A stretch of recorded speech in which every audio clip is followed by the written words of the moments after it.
when he was being raised as a little boy, he had everything he could possibly imagine.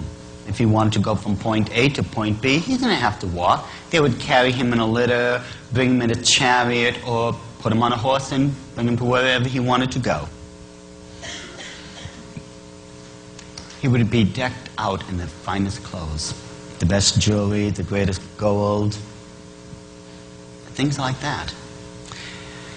He's sitting at his temple, and suddenly Moses decides to show up. So basically, Moses and Aaron, they go down to meet Pharaoh. Now if you remember, Pharaoh literally owns everything. This guy was raised up with a gold spoon in his mouth. All these monuments, everything was dedicated in his name. And here comes Moses and Aaron. Moses is 80 years old. Aaron is 81. So these two senior citizens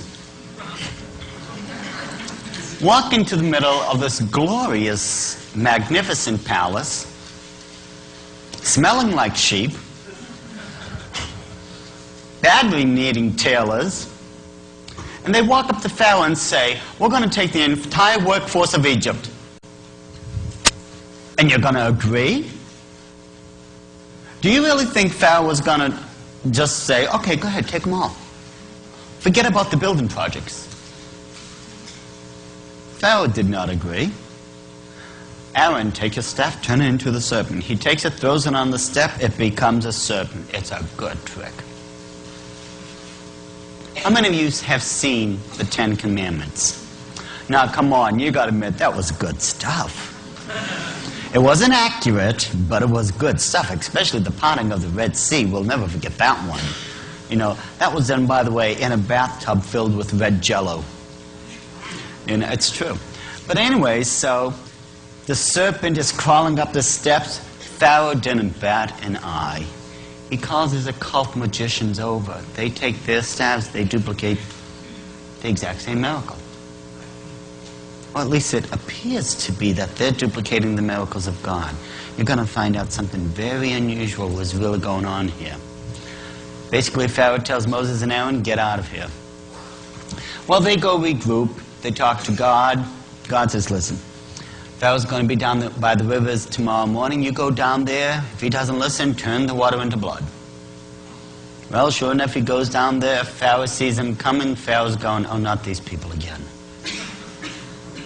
Sort of like, Christians, These Christians who just keep showing up and showing up. People eventually go, oh, not them again. But anyways, you'll wear them down eventually, trust me. But anyways, Moses says, Pharaoh, you've got to let them go. Pharaoh goes, why? Well, because God said so. This caught his attention. Remember, the Egyptians were polytheistic. They believed in many gods. So Pharaoh goes, well, what God? Well, the God of Abraham, Isaac, and Jacob. Never heard of him. Okay, Aaron, turn the water into blood. He does it. The Nile is just being filled with blood. Pharaoh was not impressed. He calls his occult buddies over. They take their staves. They hit the water. And the water turns into blood. Should Pharaoh have been impressed? Nope. He turns around with his entourage and they just leave. About a week later, Moses comes back with Aaron. Pharaoh, you've got to listen to me. Let the children go. Moses, you don't understand. Aaron, take your staff, do your thing. It's the water. The frogs are coming out of the rivers. They're going everywhere. They're in the bathroom. They're in the living room. They're in the game room. They're in the TV room. They're in every room in the house imaginable. Pharaoh didn't bat an eye. Called his friends over. They called the frogs out of the water also. Something obviously is going on here that I think we've been missing. First of all, should Pharaoh have been impressed? Not in your wildest imagination. Pharaoh was not supposed to be impressed.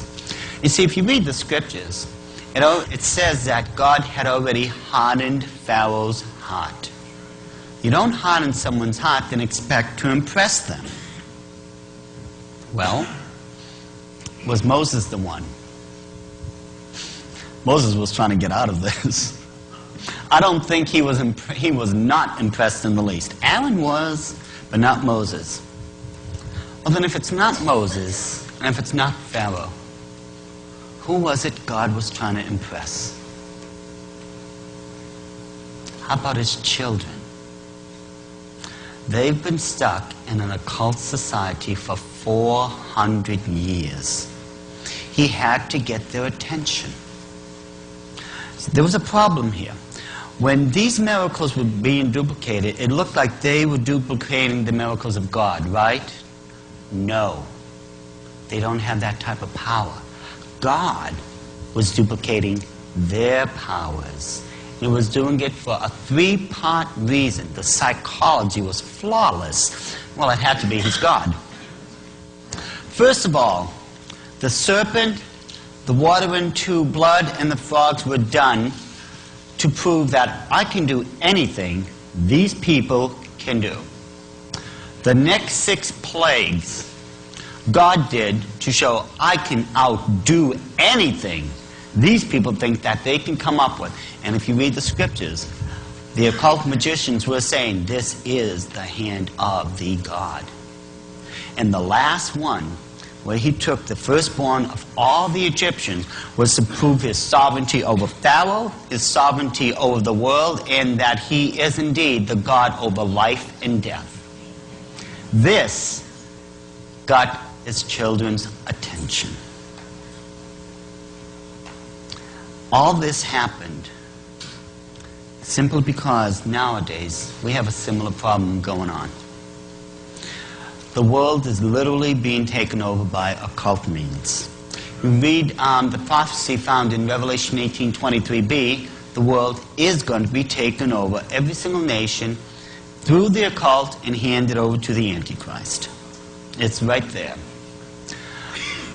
What we have to ask ourselves is, what are we going to do about this?